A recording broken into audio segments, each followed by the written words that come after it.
이제 목적권에서 마지막으로 이 사회적 타당성이 있어야지 효력요건 갖췄고 효과가 발생이 되니까 마지막 사회적 타당성이 없으면 효력요건 못 갖춘 무효다. 요걸 이제 마지막으로 이제 우리가 배워야 되는데 목적 관련된 효력요건에서 이해관에서는 우리 민법 이 103조가 이제 아주 중요한데 103조에다가 목적이자 사회타당성 무효다 하는 것을 이렇게 규정했단 말이야.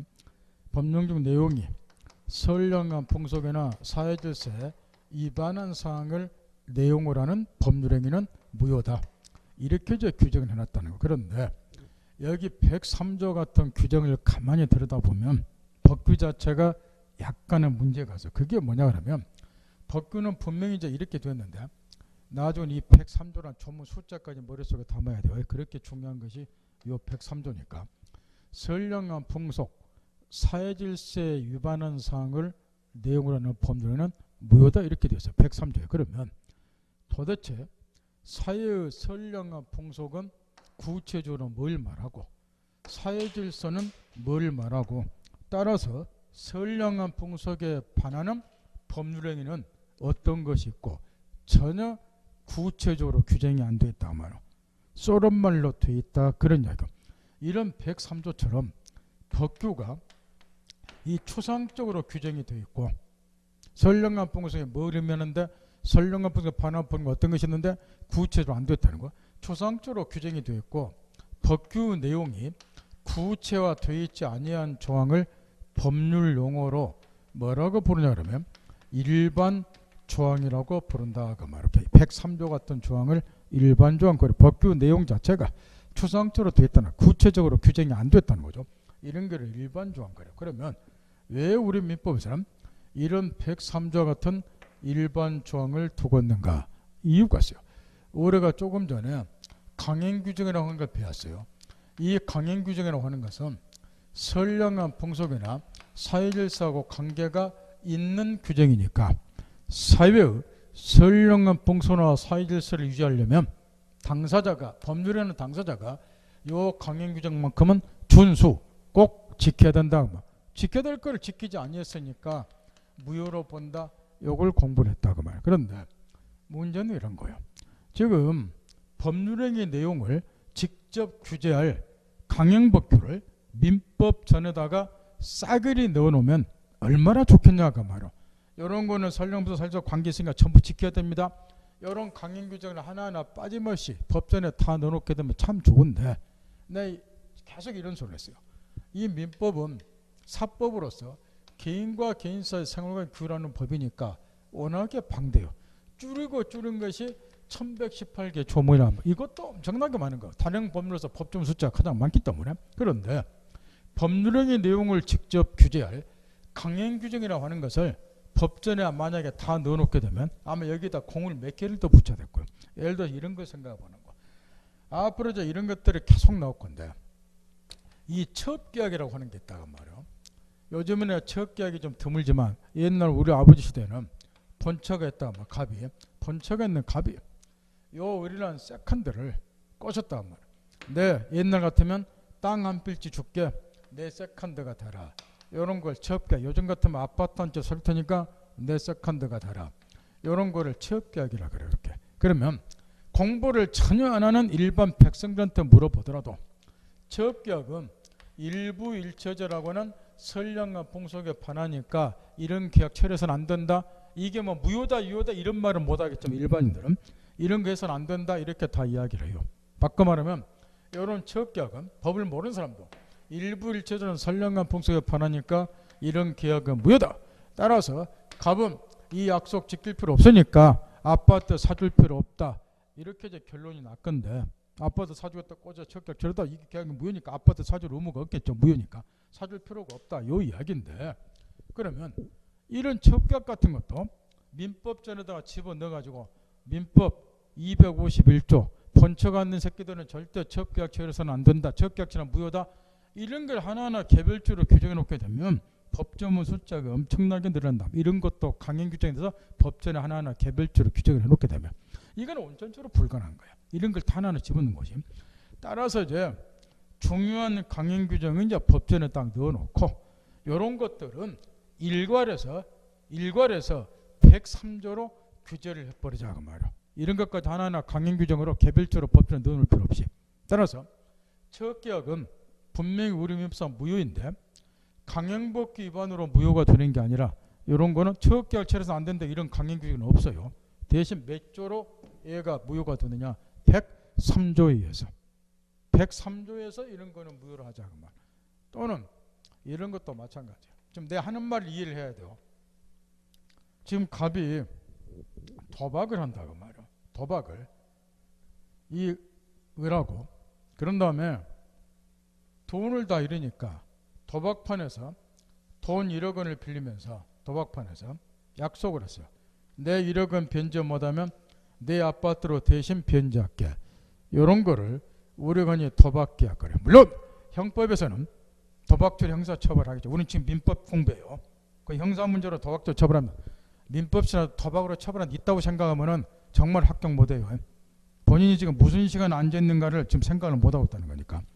우리는 민법이기 때문에 이 도박계약이 유효냐 무효냐 요 판단하는 걸 공부한단 말이야. 유효이면은 약속 지켜야 돼.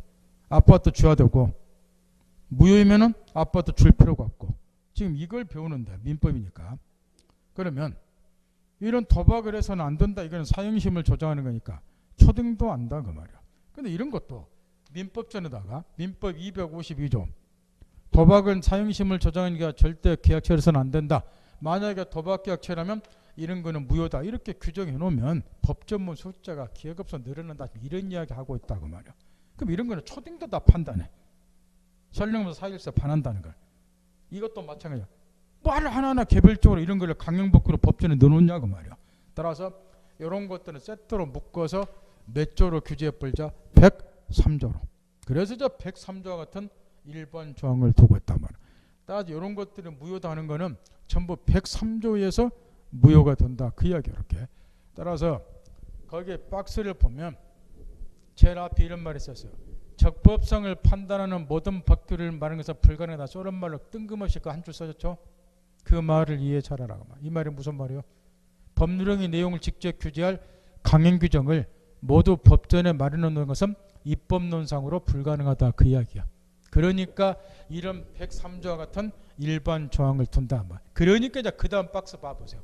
강형법규에 뭐하지 않더라도 위반하지 않더라도 선량한 풍수나 사회질서 위반하면 103조에 위반하면 무엇으로 보자? 무효로. 그러니까 이런 것들은 도박계약 체에서는 안 돼요. 체업계약서는 안 돼요. 이런 강행 규정은 법전에 없어요. 근데 이런 것들은 뭐 때문에 무효가 된다? 요 103조에 있어. 그게 지금 그 박스로 써줘진 거예요. 이렇게 쏘른 말로. 그거 이해해야 되고.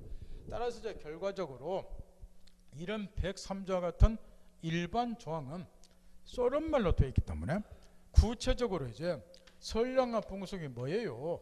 선량한 풍속에 반하는 범위는 어떤 것이 있어요? 이런 걸 이제 따져봐야 되는데 유식한 표현을 빌리면 이런 일반 조항을 구체적 사건에 적용시키기 때는 법규 내용을 구체화시키는 작업이 필요하단 말이야. 선량한 풍속이 뭔데요? 선량한 풍속에 반하는 범위는 뭐가 있는데요? 이런 걸 필요로 한다 그 말이야. 그런데 문제는 이 법규 내용을 구체화시키는 작업은 누가 하느냐? 법원 또는 법관이 사건을 심판하면서 한다는 거. 예를 들어 이런 식으로 여기 이제 척계약을 한번 예를 들어보자 말이야. 지금 요즘에는 척계약은 별로 체계를 안 해요. 시험에는 나오지만 이건 옛날 우리 아버지를 주로 하니까 그냥 이런 게 여러분한테 이해하기 쉬우니까 지금 예를 들어든 거고. 요 갑이 이제 본척에는 안 돼. 요 룸사롱 얘를 내가 아파트 사줄게 내 세컨드가 되라 청약. 그래서 얘가 아파트 눈 멀어서 성나 알았어요. 척계약 체결했다고 말할게. 근데 얘가 약속을 지켜버리면 분쟁 안 생겨요. 법이 개입할 여지가 없다고. 근데 이 녀석이 얘하고 지금 세컨드 삼아서 잘 뭐 하다가 아파트를 안 준다고 말이야. 여자가 열받았다 그 말이야. 각서도 써받았어. 아파트 언제까지 사주겠다고. 안 사줘. 그러니까 사달라고 했더니 빌려면 안 사주니까 얘가 이제 소송을 딱 제기했다 그 말이야. 이런 분쟁이 안 생기면 법이 개입할 여지가 없어요. 얘도 그냥 몇 같은 새끼하고 내가 만나서 뭐 했다고 나도 떴다는 거 아니니까 하고 없었던 거 하자. 그런 분쟁이 안 생겨. 법이 개입할 여지도 없어. 근데 얘가 열받았다 소송 제기자 아파트 사달라고. 그러면 이 사건을 이제 법관이 심판하면서 이렇게 할 거라고 말이야. 감남과 을료 사이의 계약은 소위 말하는 접격으로서 이 접격은 일부 일처제라고 하는 선량한 풍속에 반한다. 따라서 민법 103조에서 반사질서로서 무효니까 갑은 사줄 필요가 없네요. 이렇게 판결을 때릴 거라고 말. 그럼 보세요. 103조에는 뭐가 선량한 부속인가 전혀 안 나와 있잖아. 근데 법관 이 사건의 심판은 이렇게 했잖아. 일부 일체제라는 선량한 풍속에 반한다. 이렇게. 이런 일부 일체제 같은 것이 선량한 풍속에 해당이 된다. 이렇게 판결 때려주고 있잖아. 더 나아가서 103조에는 선량한 풍속에 반하는 법률이 어떤 것이 있습니까? 전혀 구체로 안 나왔는데 법관이 이렇게 하잖아요. 예를 들어서 적격 같은 것이 일부 일체라는 선량한 풍속에 반하는 계약이네요. 이렇게 예를 들어주고 있잖아요.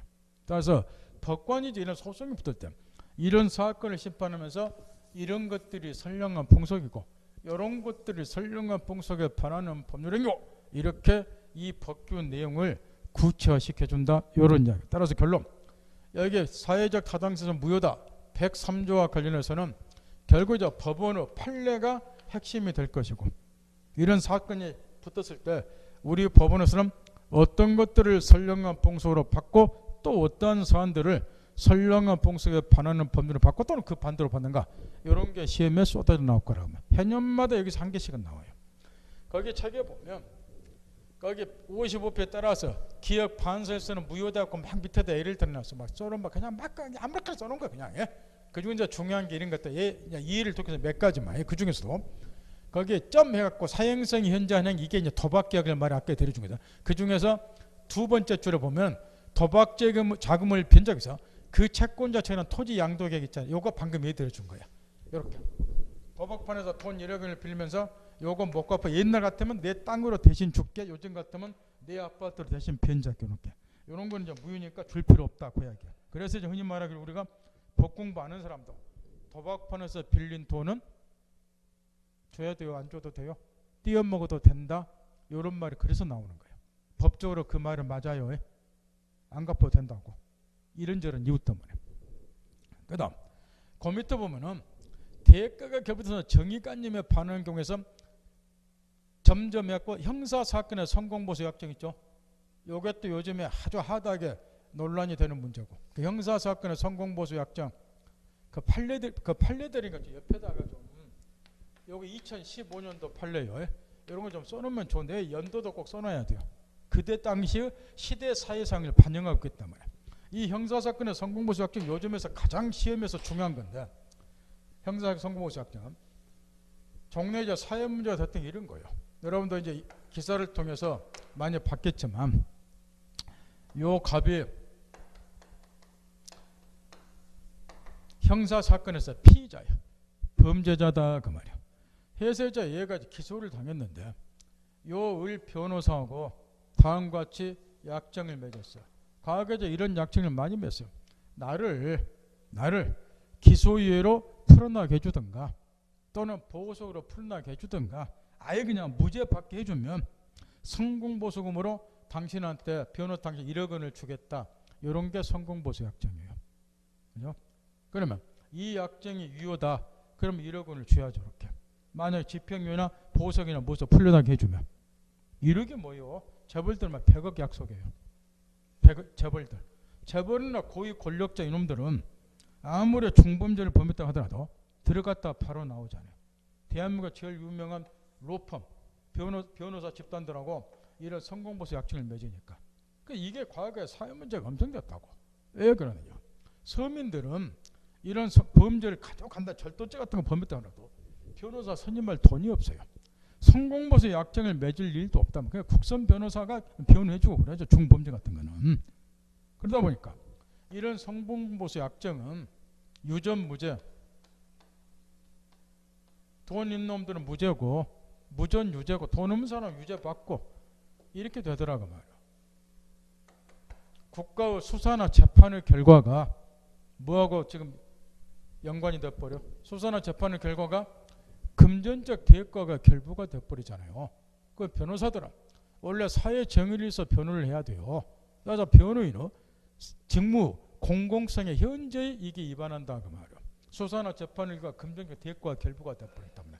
그래서 이게 논란이 됐는데 과거에 이제 우리 대법원에서는 뭐라고 이야기를 했냐 그러면은 이 대법관들도 또 퇴직하면 변호사 해야죠.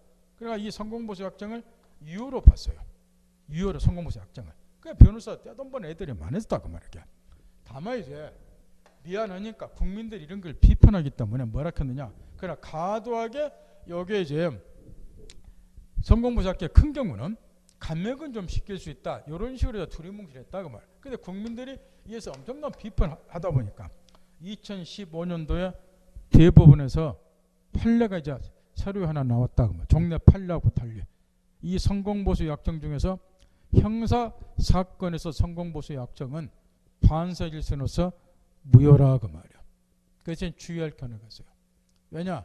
형사 사건이기 때문에 이거는 수사나 재판의 결과가 금전적 대가가 결부되기 때문에 변호사의 직무 공공성에 반하기 때문에 이거는 무효로 보지만 형사 사건 말고 우리 시험은 번갈아가면서 나오니까 민사 사건에 있어서 성공보수 약정 요거는 무효가 아니라 그대로 유효라는 거야. 민사 사건은 수사나 재판의 결과가 금전적 대가가 결부된 건 아니잖아요. 민사 소송은 각과 일사에서 매매를 했는데 뭐 저중에 무엇을 뭐 어떻고 뭐 중도금을 안 주더라 뭐 얘가 뭐 하더라고 소송이 붙는 거렇게 대등한 당사자 사이에서 소송이 붙기 때문에 이 경우는 변호인의 조력을 받는다 해서 크게 문제될 건 없고 특히 성공보수 약정 민다고 해서 이게 사적 자초죄나 계약 자유 원칙에 위배되는 것도 아니고 따라서 형사 사건에 있어서 성공보수 약정만 판사 질서 무효가 되고 사회적 비판이 많고 민사 사건에서 성공보수 약정은 그대로 무효가 아니라 유효니까 이런 건 아주 중요하고 그 다음에 쭉 밑으로 내려가면 인륜에 반하는 행위에서 그 첩계가 거기 있잖아. 두 번째 부척관계는 처우 동의했더라도 무효가 써진가. 옛날에는 그 본처가 동의도 많이 해줬어요. 우리 저 아버지 시대 때는 요 갑이 이제 본처가 있어요. 조광조처가 있는데 아들을 못 낳았다. 아들을 그러면 이제 본처가 이제 동의를 해줬죠. 그래 밖에 나가서 첩이라도 보시라고 씨앗이라도 보시라고. 그래서 이제 첩계약 체결하고 이런 경우도 있었지만 그럼에도 불구하고 첩계약 일부 일체적인 선량한 풍속에 반하니까 무효다 그 이야기야. 거기에 이제 부적관계는 처우 동의가 있더라도 무효다 요 이야기고 나중에 이제 기본서 나오면 자세히 배우겠지만 반사질성이 아닌 것에서 제일 밑에 쪽에 동그란 니은번 밑에 두 개 써진 거 부동산에 대한 강제집행을 면할 목적으로 그 부동산의 허위의 근저당을 설정했다 요구하고 그 다음에 그 밑에 제일 밑에 그 점 쳐진 거 그 법학책에 점 쳐진 거죠. 참말로 무식한 놈인데 참 우리 중개사 수준이 질 떨어진 게 이런 것 때문에 떨어져. 점점이 이게 뭐냐고 이게. 양도소득세 일부를 회피할 목적으로 매매계약서 실제로 거래한 값 낮은 금액을 매매가 되면 이걸 다운계약서에 쓴다 그래. 어른들은 잘 알지만 이런 것들은 다 선량한 봉쇄에 반하는 것이 아니다. 근데 이렇게 본다는 건데 방금 읽어준 그 두 개 판례는 나중에 기본서에서 집중적으로 공부를 하게 돼요. 왜냐? 요 두 개가 우리 시험용으로는 아주 많이 출제가 되기 때문에 따라서 방금 지적해 준 몇 개는 우리 본 시험에서도 많이 물어본 것도 몇 개 지적해 줬고 그러니까 지금은 다 그런 거 외울 필요도 없고 내용이 요런 의미입니다. 103조가 요것만 깨우치시면 되고 나중에 자세히 배우니까. 그 다음 불공정한 법률행위 56페이지 보면 나오는데 요거는 뭐냐 그러면은 요런 이야기예요. 지금 103조를 우리가 공부를 하고 있는데 선량한 봉소나 사회질서 위반한 법률행위는 무효다. 이걸 이제 줄여서 사회적 타당성 없으면 무효다. 요리 이야기를 하는데 방금 내 이야기했다시피 요 조항이 흔히 말하는 일반 조항으로 되어 있다고 말이야. 추상적으로 규정이 되어 있고 구체적으로 선량한 풍속이 뭐고 선량한 풍속에 반한 범위는 어떤 거냐 구체적으로 안 되어 있단 말이야. 그러니 이 103조를 보는 일반 국민들이 엄청 궁금해한단 말이야. 도대체 103조에서 말하는 선량한 봉소나 사회질서에 반하는 법률은 뭐가 있어요? 정말로 궁금하네요. 소송에 붙으면 알게 되겠지만 법원에서 이런 건 이렇게 예를 들어주니까 그러다 보니까 그 밑에다가 104조에다가 예를 하나 들어놨어요. 예를 들면 불공정한 법률행위 같은 것이 선량한 봉속에 반하는 법률행위에 해당이 된다. 이렇게 하나 예를 들어놨는데 그게 104조 불공정한 법률행위는 무효다. 요 조항이라 그 말이에요. 따라서 104조는 흔히 말하기를 103조의 예시 규정이다. 103조가 쏘름말로 돼 있다 보니까 103조 의미가 뭔데 궁금해하니까 바로 밑에 104조에다가 예를 하나 들었다. 예를 들면 이런 불공정한 법률행위 같은 것이 선량한 봉석에 반하는 법률행위요. 예를 하나 들어온 것이 104조라고 말이야. 이 불공정한 법률행위는 그 밑에 보면 그 신경 쓸 필요 없어요. 거기 불공정한 법률 밑에다가 뭐라고 말하고 이제 박선한다. 나중에 보면 되고 이런 이야기라고 말이야. 가장 이해하기 쉬운 게 이런 거야. 요 가변한 사람이 아파트 한 채를 가지고 있는데 시가 4억짜리다 그 말이야. 근데 얘가 현재 몹시 공방한 상태에 놓여 있어요. 뭐 경제적으로든 신체적으로든 정신적으로든 몹시 공공한 상태에 놓여 있다 그 말이야. 요걸 얘가 악용을 해서 기회는 있다다 해서 이 4억짜리 아파트에 대해서 단돈 1억 원으로 매매를 했다 그 말이야. 얘는 이제 공공한 상태에서 요 1억 원을 지금 매매를 했고, 그러면 요 경우는 지금 급부하고 반대급부 사이에 현저한 불균이 있다. 급부 4억짜리 아파트는 소유권 넘겨주는 것, 반대급부 매매대금 1억 받는 것, 물경 4배 차이가 나기 때문에 현저한 불균형이 있다. 그럼에도 불구하고 이 계약을 유효로 하게 되면은 얘는 단돈 1억 원에 4억짜리 아파트는 소유권 취득하니까 얘가 엄청난 폭리를 취하게 되도록 해. 그래서 이런 폭행위는 당연히 우리 민법에서 규제를 할 필요가 있고, 규제하는 방법은 이런 계약은 불공정한 법률에 대해서 무효로 만들어 본 거야. 무효로 만들어 버리면 이 아파트는 소유권 얘한테 넘겨줄 필요가 없기 때문에 이런 거를 불공정한 법률은 무효다 이렇게 이야기를 해요. 나중에 자세히 배우지만, 따라서 이제 여기 104조 요 조문 숫자도 나중에 외워야 돼요. 103조 숫자도 다 외워야 되고, 103조가 선량한 봉석에 반하는 법률은 무효다 요 조항이고, 104조는 103조 예시 규정으로서 예를 하나 들어온 거란 말이야. 이것도 따라서 불공정한 법률행위도 선량한 봉석에 반하는 법률행 일종이다. 그런 의미. 다른 말로 말하면 이 불공정한 법률 무효다. 요게 104조고 요 조문 숫자까지도 외워야 될 만큼 이런 거는 시험에서 많이 나오는 건데 내용은 이런 의미고 이런 의미 때문에 두고 있다. 요것만 깨우치면 돼요. 그 밑에 신경 쓰지 말하는 거야. 우측의 용어 정리에 신경 쓸 필요 없고, 그 다음에 의사표시, 비정의 의사표시 다 칠판 보세요. 지금 이제 우리가 뭐를 했느냐 그러면은 지금까지 요걸 했다 그 말이에요. 지금 우리는 법률행위 성립을 전제로 해서 효력요건 갖췄냐 못 갖췄냐 이걸 배우고 있는데, 먼저 목적과 관련된 효력요건 4가지를 중요한 것 위주로 쭉 개념만 지금 살펴봤단 말이에요. 목적이 확정돼야 되고, 실현 가능해야 되고, 적법해야 되고, 사회적 타당성이 있어야지 효력요건 갖췄으니까 유효다.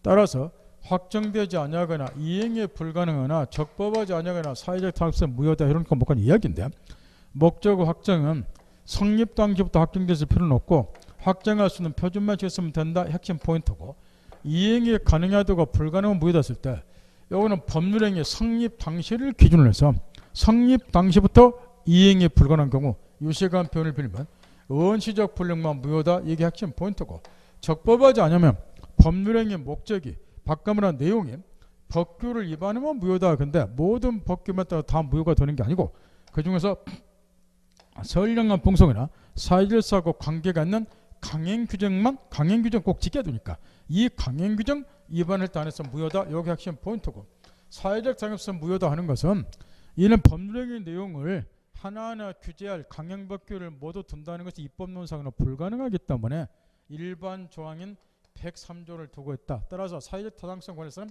이 103조가 중요하고 선량한 봉석 사회적 위반한 법률은 무효다 하는 것이 이제 103조니까 이게 중요하고, 더불어서 이제 이게 이제 일반 조항으로 되어 있다 보니까 국민들이 궁금해하니까 그 밑에다 104조 불공정한 법률은 무효돼서 예시 규정을 하나 두고 있다. 불공정한 법률 같은 것이 예를 들면 사회적 타당성이 없는 반사 질성에 해당이 된다. 예를 하나 두고 있다. 이런 게 기본 골격이라고. 그 쓸데없는데 매몰돼서 공부 못하는 사람은 주특기금 이해도 못하면서 쓸데없는 것에 매몰돼서 이런 거 외우고 있느라고 이 줄거리를 못 잡고 여기서 헤매고 있는 사람들, 이거 다 필요 없으니까 지금은 이 줄거리 잡고 이것만 잘하면 60점 누구나 맞으니까 줄거리 잡는 데 신경 쓰는 거. 이건 맞을 때 했으면은 순서에 따라서 이제 의사표시와 관련된 효력 요건을 이제 공부를 해야 된다 말이야. 그럼 의사표시와 관련해서는 효력 요건이 두 가지가 있어요. 의사와 표시가 일치할 것, 그 다음에 하자 있는 의사표시가 아닐 것. 그래야지 효력 요건 갖췄으니까 효과 발생이 유효다 그 말이야. 그러면 이것도 이제 거꾸로 고장이 났을 때가 항상 법적으로 문제가 되는 거니까 의사와 표시가 일치한다 또는 하지 않는 의사 표시가 아니다. 그러면 효력 요건 갖췄다 그 말이야. 그러면 효과가 발생이 되는 거야.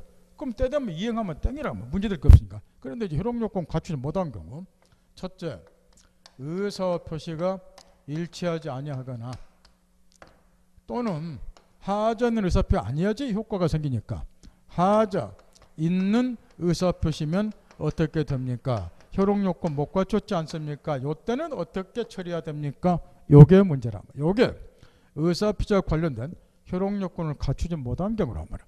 이에 관해서는 우리 민법은 의사와 표시가 일치하지 않는 경우로서 첫째, 진위하는 의사표시에 관해서 둘째, 허위표시에 관해서 셋째, 착오에 관해서 규제를 한다. 이것도 법조문 숫자를 나중에 다 외워야 돼요. 여기 진위하는 의사표시가 107조, 허위표시가 108조, 착오가 109조. 이런 입에서 둘러와야 103조, 104조 마찬가지고 시험에서 다음 중 선량한 부서가 사일세 반하는 법률을 고르시오 이렇게 내지만 요즘은 세련돼 그냥 다음 중 103조 위반인 것을 고르시오 이렇게 낸다. 그럼 103조가 뭐에 관한 조문인지 알아야지 문제를 푼다고 말이에요. 그래서 중요한 것들은 조문 숫자도 그냥 처음부터 외울 필요는 없고 공부하다 보면 이 조문 숫자가 저절로 머릿속에 입력이 돼요. 처음부터 진짜 외우려고 노력하지 마세요. 수업 끝나면 다 잊어먹고 집에 가라고 그랬죠. 나중에 하다 보면 저절로 머릿속에 딱 이게 축적이 되니까 그때까지 인내심 갖고 기다리는 훈련이 하고 처음부터 외우지 말란 말이야. 여기 이제 107조, 108조, 109조 이런 걸 두고 있고 하지 않는 의사표다 그래서 요거는 이제 사기, 강박의 의사표시가 사기, 강박, 공갈, 협박에서 의사표한 경우 사기, 강박의 의사표시가 하지 않는 의사표인데 요거는 민법 110조에 규정이 되어 있어요. 따라서 우리 민법 107조, 108조, 109조, 110조 요 4개가 의사표시와 관련된 효력 요건을 갖추지 못한 경우들에 해당이 되기 때문에 이제는 두 번째 효력 요건 의사표시에 관한 것들을 하나하나 살펴보기로 하자. 공부 못한 사람 주특징이 이런 거예요. 몇 년씩 끊는 사람은 진년 의사표시 공부 한 달만 하면 누구나 다 알아요.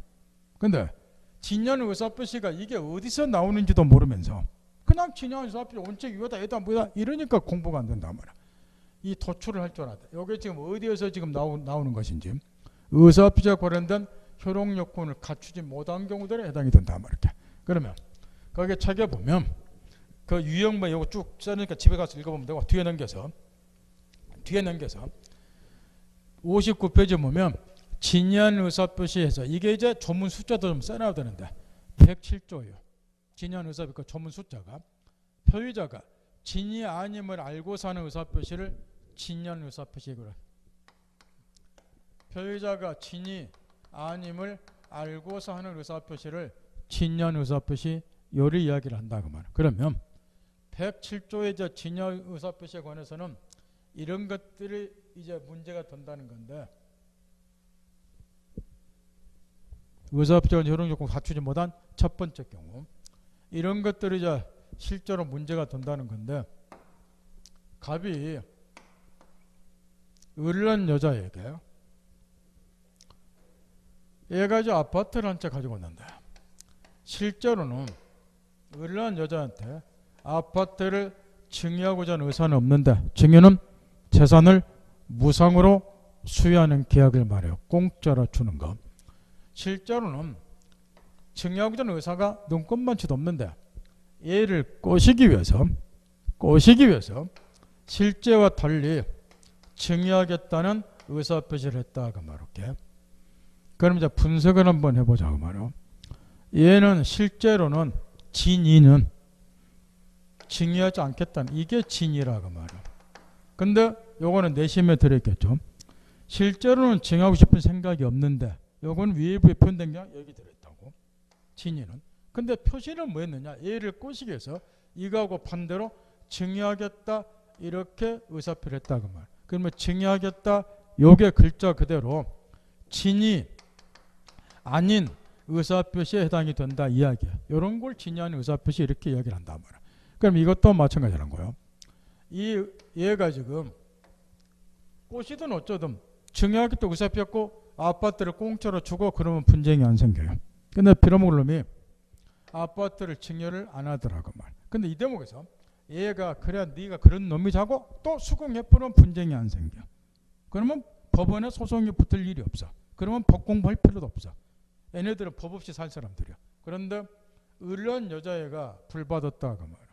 이 자석이 분명히 지금 아파트를 증여하겠다고 나한테 의사표현인데 안 주니까 또 소송을 제기했다면 아파트 달라고.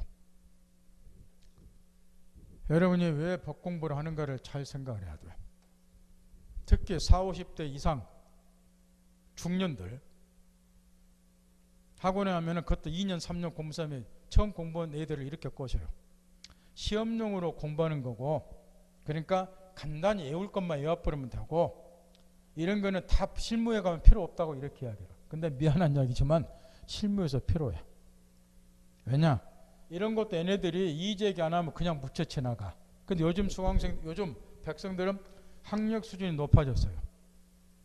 바로 법적으로 따져. 그러면 소송이 붙는다고.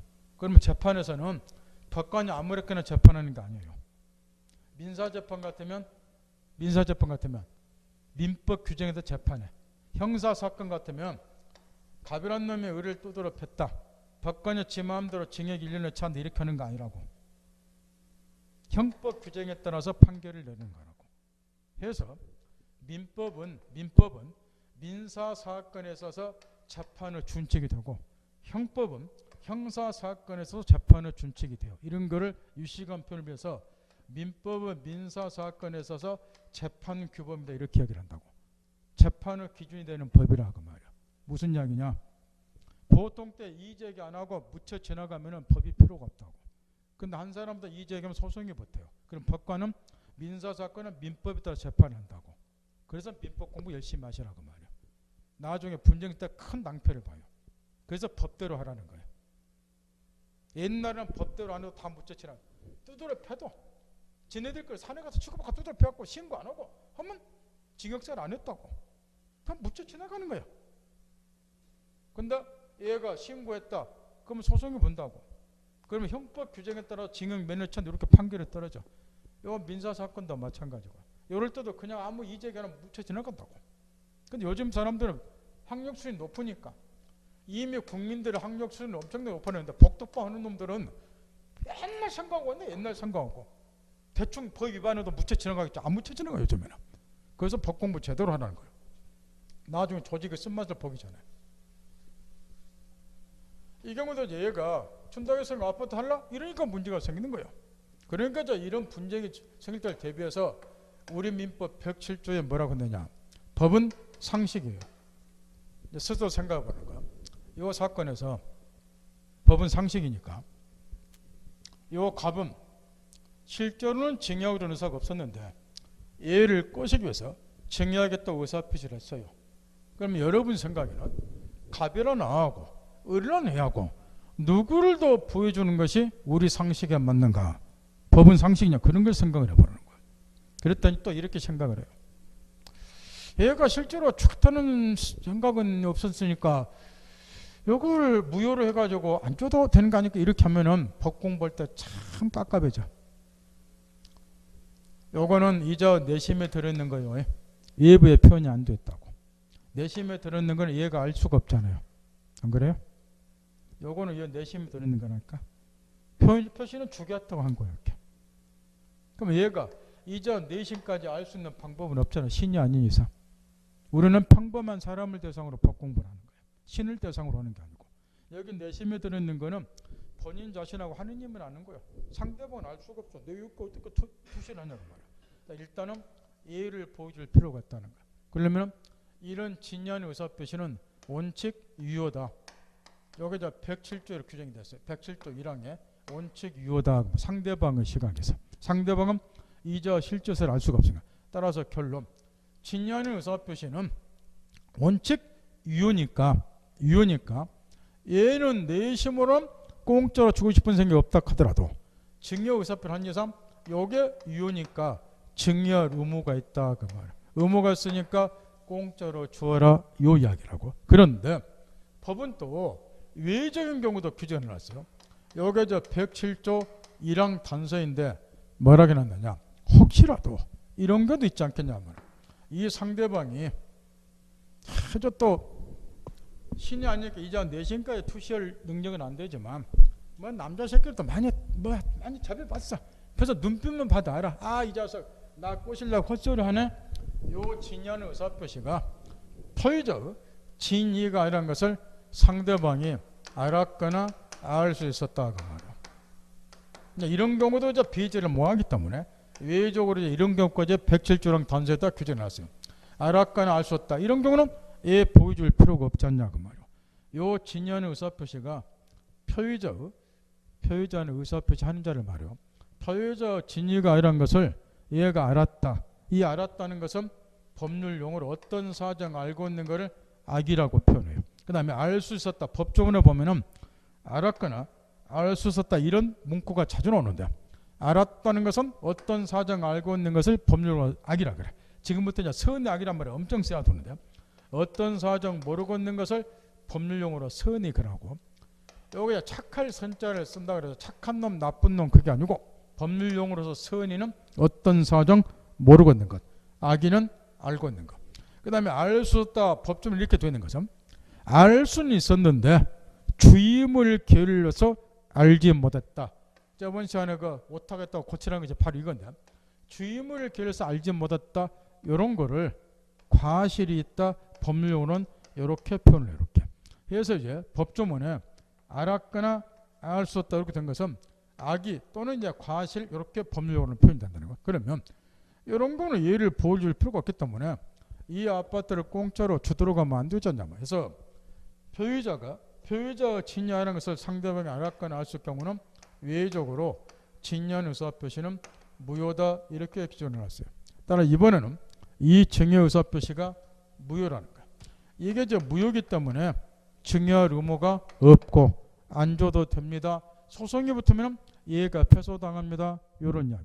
법이 얼마나 합리적으로 잘 만들어진다. 이런 거를 진의하는 의사표시, 표의자가 진의 아님을 알고서 하는 의사표시 이렇게 이야기해요. 보세요. 실제 의사하고 표시가 일치하지 않고 있지 않을게. 이런 거를 진의하는 의사표시. 효력 요건을 갖추지 못한 경우다. 요 이야기예요. 그래서 이제 거기 보면 밑에다가 뭐 박스가 정진을 어제했나 3번 효과에서 인적 박스 원칙 표시된 대로 효과 발생 그 말은 유효다 그 이야기야.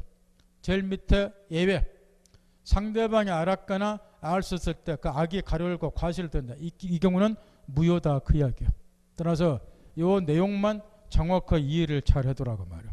이런 경우가 첫 번째 의사표시가 이런 경우 갖추지 못한 경우로서 의사와 표시가 일치하지 않는 첫 번째 경우다.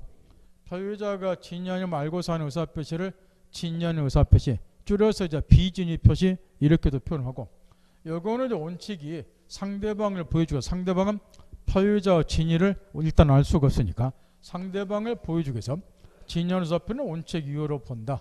그러나 이제 외적으로 이 진의하는 의사표시가 표의자의 진의가 아니라는 것을 얘가 실제로는 주고 싶은 생각이 없는데 이렇게 했다. 진의가 아니라는 것을 상대방이 알았거나 알 수 있을 경우도 있으니까 이런 경우를 대비해서 우리 민법 107조 단서에는 무효로 하고 있다. 이 경우는 상대방을 보호할 필요성이 없으니까 이런 것만 이해를 하더란 말이야. 그런 다음에 두 번째 허위표시 뒤에 넘기면 이거는 이제 108조인데 이 108조 허위표시는 이것보다 훨씬 더 중요한데, 의사와 표시가 일치하지 않는 두 번째 유형으로서 효력요건 갖추지 못한 경우 허위표시가 있는데, 요거는 이제 108조에 규정이 되어 있어요. 이 허위표시는 개념이 아주 중요한데 개념이 이렇게 되어 있다고 말이야. 상대방과 통정하여서 행한 진의 아닌 의사표시, 이렇게 개념이 규정이 되어 있어요. 이렇게 통정이란 말이 들었어요. 진의 아닌 의사표시하고 똑같은데 상대방과 통정하여서 행한 진의 아닌 의사표시를 허위표시 그런단 말이야. 우리 실생활에서 가장 전형적으로 볼 수 있는, 또 일반 백성들이 엄청나 이게 정말 해서는 안 되는데 대한민국 백성들 죄의식도 없이 오늘 또 내일 또 변함없이 하는 짓이 이런 짓거리를 하고 말이야. 지금 A가 채권자라고 가정을 하고 가장 많이 우리 실수한 행해지는 것이 이런 거예요. 지금 갑이 채무자를 하고 얘가 지금 1억 원을 빌렸고 건물 한 채 소유를 하고 있고, 그러면 이행기가 돌아오면은 채무자는 1억 원을 변제를 해야 돼요. 근데 이제 돈을 빌릴 때는 또 아쉬운 사람 빌려가고 또 갚을 때는 안 갚아. 그래서 또 안 갚은 거죠. 좋아. 또 뭔 짓거리 하느냐. 만약 얘가 변제를 안 하면은 여기 채권자는 채무자 재산에서 강제 집행을 해요. 대여금 반환 청구 소송 딱 제기하고, 그 다음 차용증 등을 증거로 제출하고, 이 채권자가 승소 판결 확정이 되면 이 확정 판결을 가지고 얘가 돈을 자발적으로 안 갚으니까 얘 소유 건물을 경매 처분해서 그 매각된 가지고 채권 회수해 간다. 그 이야기야. 그러니까 또 채무자는 미리 뭔 짓거리 하느냐. 법도 모르는 놈들이. 채권자가 강제 집행을 면탈하기 위해서 밥 먹듯이 죄의식도 없이 강제 집행 면탈하기 위해서 자기 소유 건물을 친구나 친척 앞으로 또 빼돌린다고 말이야. 해서 갑이 친구 또는 친척 을에게 요리한다고 말이야. 친구야, 내가 건물 가지고 있으면은 채권자 강제 집행에서 경매를 통해서 날라가니까 네 앞으로 소유권 좀 넘겨놓자. 친구가 또는 친척이 그래 알았다 그렇게 하라. 이런 거를 통정 또는 통모라 그래요. 이런 게 해서 건물에다 소유권 넘겨놓는다. 이런 게 이제 허위표시의 모델이라는 사례인데, 이런 식으로 공부해서는 안 되고 정확하게 분석을 좀 해야 된다고요. 첫째, 요갑 채무자는 지금 실제로도 건물에 대한 소유권을 친구에게 이전해 주는 의사가 있는가? 친이. 실제로는 소유권을 이전할 의사는 없어요. 대신 이제 뭐 때문에 넘겨주느냐? 채권자가 강제집행 면탈하기 위해서 지금 소유권을 이전하는 형식을 취하고 있다고 말이야. 그래서 실제로는 진이는 건물에 대한 소유권을 친구에게 넘겨줄 생각이 없는데 이거하고 반대로 소유권을 이전해 주겠다고 표시를 했고, 따라서 진이 이전해 주지 않는다. 진이는. 근데 표시는 이전해 주겠다 했으니까 요게 진이 아닌 의사표시라고 말할게. 그런데 문제는 뭐냐? 이 갑이 이런 진연의 의사표를 함에 있어서 친구라고 통정을 했다고 말이야. 방금 이야기한 것처럼 친구야, 네 앞으로 소유권 넘겨놓자. 그래 그렇게 하라. 친구가 이에 대해서 양해 내지 합의해 주는 거를 통모라 그렇게. 그러면 이제 답 나왔다 말이야. 여기서 허위 표시를 정확히 찾아야 된다는 거. 지금 개념상으로 상대방과 통정하여 생각한 진연 의사표를 허위 표시 그러니까 여기서 소유권 이전하겠다. 요게 진연 의사표지. 그 다음 이렇게 한 데 대해서 친구하고 통모를 했다. 그러니까 통정하여 생각한 진연 의사표시. 요게 뭐로 바뀌느냐? 허위 표시가 된다 그 말이야. 만약에 통정 내지 통모가 없으면 그냥 진연 의사표시. 통정 통모가 있음과 동시에 이 똑같은 진연 의사표시가 뭐로 바뀌느냐? 허위표시로 바뀐다. 이런 스토리를 하고 말이야. 따라서 진연 의사표시하고 허위표시는 요 한 끗 차이요. 상대방과 통모 내지 통정이 있었니 없어. 이게 없으면 그냥 진연 의사표시. 여기 있음과 동시에 이 똑같은 것이 허위표시로 바뀐다. 요 이야기야. 그런데 이제 문제는 얘가 이런 이제 허위표시를 한다 그래서 얘가 채권자는 눈도 깜짝 안 해요. 따라서 채권자를 확실히 기망하기 위해서 둘이 이제 뭔 짓거리 하느냐? 이 허위표시에 의해서 마치 건물을 매매한 것처럼 또 가장을 한다. 그래야지 채권자가 속아 넘어가니까. 소유권 넘겨주겠다, 알았다 이렇게 통모만 해가지고는 눈 하나 깜짝 안 한다고 말. 이 건물에 대한 소유권이 넘겨가야지 얘한테 이제 불이익을 주든가 말든가 하니까. 그래서 이제 이 허위표시를 토대로 해서 두 사람의 매매한 것처럼 가장을 해요. 요때 이런 매매 계약 같은 것을 허위표시에 의하여 행하진 법률에 따라서 법률 용어로 가장행위라고 부르고, 매매니까 글자 그대로 가장매매 요리하기. 앞으로 이제 가장행위, 가장매매 이런 말이 많이 나올 건데 아예 얘를 기망해야 되니까 등기까지 친구에게 완전히 이제는 온다. 요 이야기야. 요게 허위표시라 그 말이야.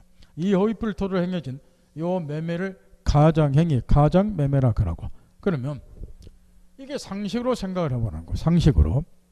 그냥 진의하는 의사표시는, 단순한 107조 진의하는 의사표시는 상대방을 일단 보호를 해줘야 되니까 일단 유효로 볼 필요가 있겠지만, 이 경우는 얘도 통모를 했지 않냐 그 말. 이렇게. 그러니 굳이 뭐 얘 보여줄 필요가 있는 것도 아니고, 따라서 이런 허위표시는 우리 민법에서 108조 1항 무효로 본다 그 말. 이렇게. 허위표시는 이게 무효니까 매매계약도 당연히 무효가 될 것이고, 매매계약이 무효니까 첫날부터 지겹도록 가르친 것처럼 등기가 을에게 넘었다 하더라도 얘는 소유자가 될 수 없고, 건물에 대한 소유권은 여전히 갑이 보유를 하고, 그러니 채권자 얘는 여전히 이 건물에 대해서 강제 집행이 가능하고, 만약에 건물에 대한 소유권이 얘한테 넘어가 버리면 채무자 소유가 아니기 때문에 채권자는 이 건물에서 강제 집행 못해요. 그러면 얘 완전히 허당이 돼버린단 말이야. 따라서 이제 얘를 보여주려면 상식적인 수준에서 판단하도 이게 다 무효가 돼야죠. 그래야지 요 채무자가 재산 빼돌리는 것이 헛수고로 돌아가고, 상식으로 얘가 보여주지 않겠냐, 상식으로도 헛수고로 돌아가고 채권자 강제 집행이 가능하고, 이런 걸 허위표시에 그래요. 이거는 우리 실생활에서 워낙에 빈번한 행위죠. 허위표시, 가장매매, 무효. 개념파악 잘하는 거예요. 상대방과 통정을 생한 진의하는 의사표시를 말해요. 그러니까 진의하는 의사표시하고 똑같은데 이것도 의사와 표시가 실제 의사와 표시 일치하지 않고 있죠. 이렇게. 비진표가 똑같은데 한 끗 차이가 있단 말이에요. 상대방과 통정에서, 통모에서 진의하는 의사표를 한다. 이 차이점을 명확히 인식해 두는 거예요. 그 다음 또 한 가지. 이 경우에 이제 뭘 한 가지를 미리 깨우치고 가야 되냐 그러면, 이게 지금 등기까지 얘한테 이전이 되다 보니까 얘가 제3자에게 이 건물을 또 매각하는 수도 있다고 말이에요. 매각을. 그러면 우리가 저번 시간에 뭐를 하나 배운 적이 있었느냐. 지금 양도인은 소유자가 아니에요. 등기는 가지고 있다고 말이에요. 소유자는 아니고. 그러다 보니까 얘가 이제 매수를 하게 되면 등기 변론을 해봤다. 얘 앞으로 등기가 됐더라. 그래서 공시방과 신뢰해서 얘가 양도를 받았어. 그러면 소유권 취득하는가? 일단 소유권 취득 뭐한다? 이걸 저번 시간에 가르쳐 줬어요. 이유는 부동산의 경우는 공시원칙 인정이 안 되기 때문에 이걸 이해 못하면 앞으로 민법 공부 죽었다 깨어나도 뭐한다고. 사례 문제가 15개 전후가 나오는데, 사례 문제 나오면 항상 이렇게 나와요. 허위표시 당사자, 계약의 당사자입니까 물어보냐, 꼭 제3자까지 같이 등장시켜서 제3자라면 얘가 소유권 취득이나 못하냐, 이걸 물어봐요. 얘가 소유자가 아닌 경우에 이걸 물어보는데, 공시원칙을 이해를 못하면 사례 문제 원천적으로 풀기가 어렵다는 거예요. 일단은 부동산의 경우는 공시원칙 인정이 안 되기 때문에 무고르자 명의 등기 믿은 자가 보호가 안 된다. 이걸 저번 시간에 가르쳐줬어요. 따라서 일단은 제3자 병은 허위표시의 당사자는 요 둘이니까 얘는 제3자. 얘는 일단 소유권 취득을 못 한다고 말이에요. 그러면 거래 안전 해책에 대해서 해세자 이런 자도 좀 보호를 해주자. 그래서 아무것도 모르고서 양도받은 자. 바꿔 말하면 얘가 얘하고 허위표시에서 이 매매를 했다. 이런 사정을 모르고서 매수한 자, 그런 자를 선의 제3자가. 여기가 선의란 말이죠. 매 시간만 나오는데 어떤 사정 모르고 있는 것을 선의 그러는데, 여기서는 얘가 선이다 그 말은 요 매매가 허위표시에 의해서 행해졌다는 사실을 모르고서 매수했다. 이런 자를 선의 제3자 그래. 이런 자는 좀 보호를 해줄 필요가 있지 않냐 그 말이야. 원칙은 부동산의 경우 공시원칙 인정이 안 되니까 일단은 소유권 취득 못한다 전제 딱 하고, 그럼에도 불구하고 이게 허위표시에서 행했다는 것을 모르고서 양도받은 자, 선의 제3자는 보호를 좀 해줄 필요가 있지 않느냐 해서 108조 2항에다가 이런 규정을 두고 있다 그 말은, 허위표시는 무효이지만 무효를 가지고 앞으로 이 규정이 지겹도록 나와요. 이걸 이해를 못하면 민법 공부는 원천적으로 물 건너간다는 거. 무효를 가지고 선의의 선의의 제3자에게는 사연의 제3자에는 대항하지 못한다. 이런 규정을 두고 있단 말이야. 제3자 사이에 이제 분쟁이 생기게 되었으니까. 왜냐? 갑의 입장에서는 얘한테 이렇게 얘기할 거라고 말이야. 야 새끼야, 요 건물은 친구 앞으로 등기대점 내 거야. 요거는 실제 내가 매매한 거 아니고 우리 둘이 짜고서 매매했다고. 그러니까 민법 108선 무효니까 나가 소유자여. 자네는 소유자 아닌 놈한테 지금 샀구면 내 친구인데 나 배신 때리고 내 걸 팔아먹은 거야. 이렇게 주장할 거라고 말이야. 그럼 얘는 또 거꾸로 할 거야. 뭔 소리야? 나는 등기부에 을 앞으로 되어 있으니까 정당한 대가 주고 매입했는데 내가 소유자. 분쟁이 생기게 돼 있다. 그 이야기 이렇게 제3자 사이에서 서로 소유자라고. 그럼 일단은 이제 공신원칙 인정이 안 되니까 부동산은 소유권 취득은 못 하겠지만 다시 하기를 민법은 저번 시간에 배운 거 반드시 공부해 오시라고 그랬죠. 저번 시간에 배운 걸 토대로서 그 다음 걸 배우고 처음부터 그가 연결이 됐어요. 순서가. 이걸 따로따로 공부해버리면 실력이 늘지도 안 하고 3년 그 5년 분할상환 하신다고. 중개사 공부가 직업이 돼버린다고 말이야. 잘못하면. 중개업이 직업이 돼야지 중개사 공부가 직업 되면 안 되지 않냐고 말이야. 제가 서울에서 강의할 때 노량진에 가면 장수 수험생들이 있었어요. 10년씩 중개사 공부한 사람이. 중개사 공부가 직업이 돼서 10년씩 하는 분도 있었다면 노량진에 가면. 나중에는 하도 10년째 얼굴을 보고 사니까 서로 간에 민망한 거예요. 선생 입장에서 미안하고 내가 잘못 그렇게 떨쳤나 그러고 10년 삼아서 공부를 오신 분도 멋쩍게는 매일 반이고. 왜냐? 저 선생한테 배운 수많은 아마 저한테 배워서 합격한 수만 명은 될 건데요. 수만 명 합격했는데 나는 또 못했으니까 저 선생이 엉망으로 가르친 건 아닌 것도 같고. 부동산은 그냥 공신원칙 인정이 안 되니까 일단은 소유권 취득 못해요. 근데 이제 그렇게 되면은 거래한 전에 치니까 아무것도 모르는 자라도 좀 보호를 해주자 해서 이제 요 규정을 두고 있단 말이야. 그러면 선의는 여기서 선이다 그 말은 허위표 생겼다는 걸 모르고 있다는 거. 그 다음에 얘는 허위표시 당사자, 요 계약의 당사자는 가버리기 때문에 당사자가 아닌 자를 제3자 그래요. 다 제3자고 여기서 대항하지 못한다는 것은 무엇을 주장하지 못한다. 이거를 대항하지 못한다. 이렇게 용어를 이렇게 이야기를 해요. 이 대항할 수 없다. 이런 말들이 민법서는 매 시간마다 나오는데 무엇을 주장할 수 없다. 이런 이야기. 따라서 이 말을 그대로 여기다 대입을 시키면 이 갑의 입장에서는 이 계약이 허위표 생겼으니까 무효다. 따라서 내가 소유자다 하는 것을 선의 제3자에는 대항할 수 없다. 주장할 수 없다 그 말이에요. 따라서 얘가 선인 경우는 소유권 취득. 대신 악인 경우 반대해서 가면 이게 허위표 생겼다는 것을 얘가 알고서 매수했다.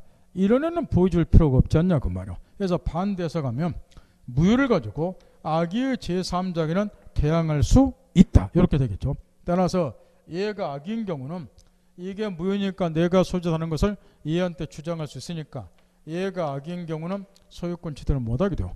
따라서 이런 규정을 무효를 가지고 또는 취소 경우도 이제 이런 규정이 있는데 무효나 취소를 가지고 선의 제3자가 대하지 못한다. 이런 규정을 제3자가 선의일 때는 보호가 된다 그래서 압축을 시켜서 흔히 선의의 제3자 보호규정 이렇게 이야기를 한다. 그런데 이 선의 제3자 보호규정이 여기 허위 표시의 경우만 있는 게 아니고 조금 전에 비진입 표시를 배웠는데 비진입 표시 경우도 방금 내가 설명을 안 해줬지만 이게 허위 표시 나오기 때문에 이와 똑같은 규정이 있어요.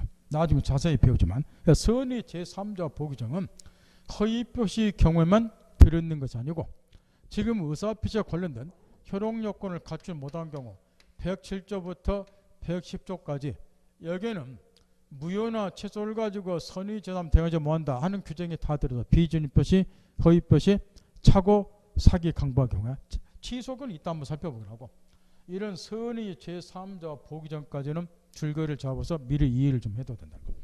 그 밑에 보면 허위의 정신산악계 뭐 가장 명확한 다 필요 없고 제일 핵심은 요건의 제일 밑에 60페이지 동그라미 4번 보세요. 요거 하나가 진연 의사표시하고 차이점이에요. 상대방과 통정한다. 통정이 없다면 뭐에 해당이 된다? 비준위 표시. 이걸 정확히 껴주는 거야. 그 다음에 책에는 이제 위에 쭉 올라가서 의인안에서 동그라미 2번 108조 조문이조 무효로 한다. 허위 표시는 무효다. 점검 딱 하고. 그 다음에 선의 제3자 보기전 거기 조문이 안 써졌는데 여기 108조 2항에 나와 있어요. 이렇게 무효를 가지고 선의 제3자 대항하지 못한다. 그 중간에 박스에는 이제 이 말이 들어갔지만 그 우측에 보면 박스에 선의 제3자 대항하지 못한다가 점이 하나 있잖아요. 이렇게. 그게 108조 2항이라고. 그 막 아무 때나 막 늘어났지만 그 도표는 무셔버리고 이런 이야기니까. 요 당사자의 허위 표시는 이렇게 무효다. 얘 보여줄 필요 없으니까. 둘이 짜고 했는데 얘 뭐 보여줄 필요 없잖아요. 따라서 무효다. 그러니까 매매도 무효다. 따라서 얘가 그대로 소유자다. 근데 얘가 팔았다. 그랬을 경우는 원칙은 이제 소유권 취득 뭐하지만 아무것도 모르고 있는 선의자는 보호가 된다. 그게 이제 108조 2항 무효를 가지고 선의 삼면 대하지 못한다. 요 규정이다. 이렇게 아우터를 딱 잡아놓으라고 말이야. 그런 다음에 이제 차고. 요거는 이제 다시 여기를 보자 말이야. 지금 의사표시와 관련된 효력요건을 갖추지 못한 경우로서 지금 의사표시가 일치하지 않는 경우 요걸 살펴보고 있는데 지금 107조 요게 진연인 의사표시 108조가 허위표시 그 다음에 마지막 109조가 착오한 의사표시인데 요 세 가지는 진연 의사표시 허위표시 착오는 의사표시가 일치하지 않는다. 요게 공통적인 요소요. 다만 진연 의사표시 허위표시는 이제 의사표시가 일치하지 않는다. 다 똑같은데 한 끗 차이라고 그랬죠. 요 허위표시는 상대방과 통모를 한다. 요게 한 끗 차이고 그 다음에 착오도 의사표시가 일치하지 않는 건 이것들하고 똑같은데 어떤 차이가 있느냐.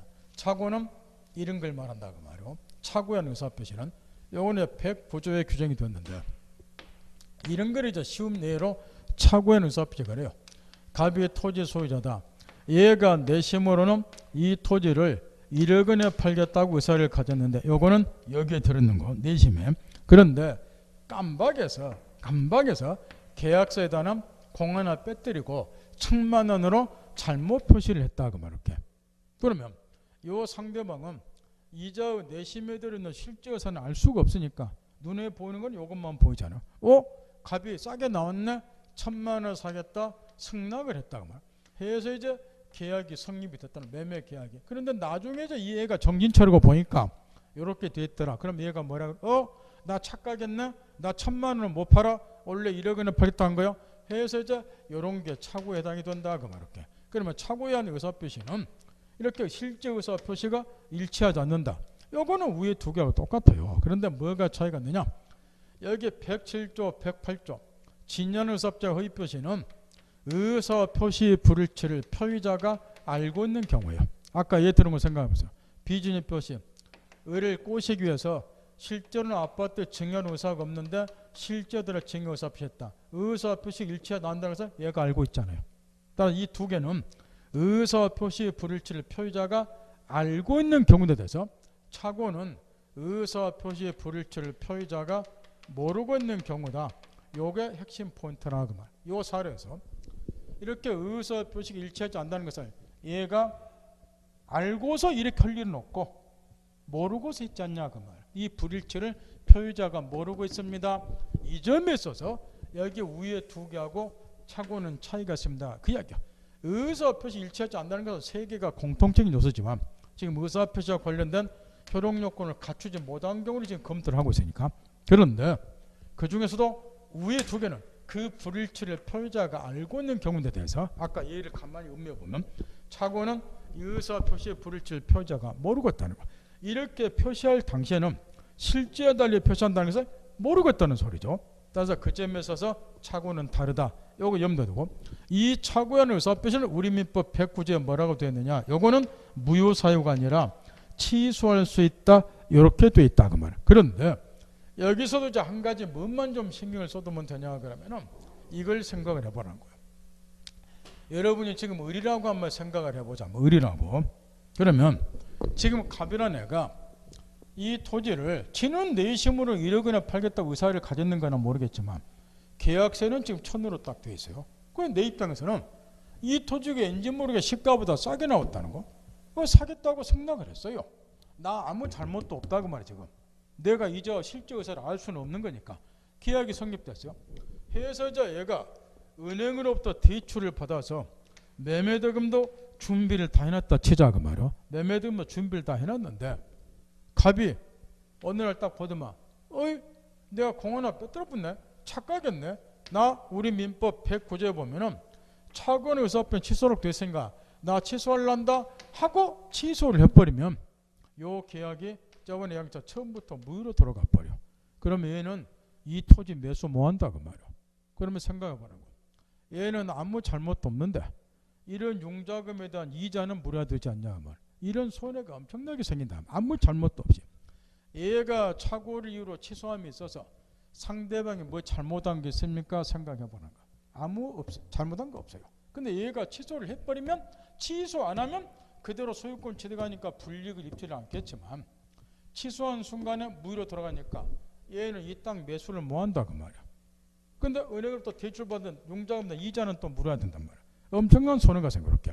따라서 상대방 입장 당상 착오 경우는 고려를 좀 해야 된다 그 말이야. 아무 잘못도 없이 얘가 무대뽀로 착오를 취소하면 불이익을 입게 되니까 해서 우리 민법에서는 이렇게 제약을 좀 하고 있어요. 차관 의사표현 취소는 하되 단 취소를 하려면은 요 두 가지 요건을 갖춰라 말이야. 무조건 착오를 그대로 취소하는 게 아니고 그게 법률행위 내용 후 중요 부분의 착오에 해당이 돼야 된다 말이야.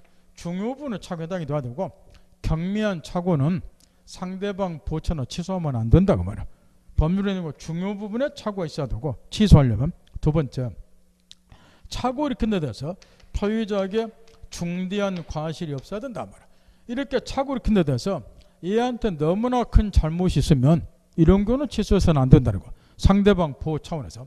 따라서 우리 민법은 아무 잘못도 없이 불이익을 입게 되는 상대방도 고려를 해서 착오 이렇게 그래서 무조건 취소하는 게 아니고 그 취소를 하려면 첫째 법률의 내용의 중요 부분에 착오가 있어야 되고 둘째 착오 이렇게 내서 중대한 과실이 없을 것 이렇게 제약을 하고 있단 말이야. 연습을 한 번만 해보자 말이야. 거기 앞에 막 덮여 있는 정진사 나오니까 볼 필요 없고 거기 앞에 보면 동그라미 1번에 의사 표시의 불일치를 표의자가 모르고 한다. 이 점에 있어서 진연 의사 표시 허위 표시하고 차이가 있다는 거예요. 그 다음 두 번째 법률의 내용의 중요 부분에 착오해서 취소할 수 있고 그 다음에 중대한 과실이 있으면 취소를 뭐한다. 이 두 가지 요건이 핵심을 한 소리예요. 그 다음 뒤에 넘겨보세요. 거기 뭐 효과 해가지고 동그라미 2번에 물론 여러분 시험에서 나오고 그것도 판례 내용이에요. 그 공인중개사를 통하지 않고 토지 거래를 했는데 토지 등등은 황의자 안에 매수인이 목적물 동일성에 착오했더라도 착오를 이유로 취소할 수 없다. 중단을 있기 때문에 동그라미 사례가 나왔는데 그게 판례 사례예요. 실무에 실제 발생 이러면 시험 출제돼. 요거 가지고 요거를 한 번만 연습해 보자 말이에요. 지금 그 판례 내용은 이런 거란 말이에요. 지금 이제 갑이 매도인이고 토지 소유자 을이 매수인이에요. 근데 원래는 이 매수인이 매도인의 토지 중에서 A 토지를 매수하려고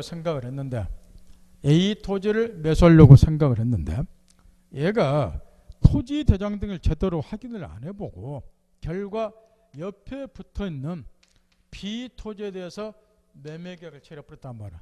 매수인이 착각했다 이런 거를 목적물의 동일성에 관한 착오 이렇게 하게요. 실제로는 그 위압에 아무 필요 없으니까 이런 사례가 나오면 이게 무슨 사례 여러분이 만들 줄 알아야 돼. 선생님이 언제까지 하나하나 이거 해주면 하세우라고. 진도 못 뺀다고.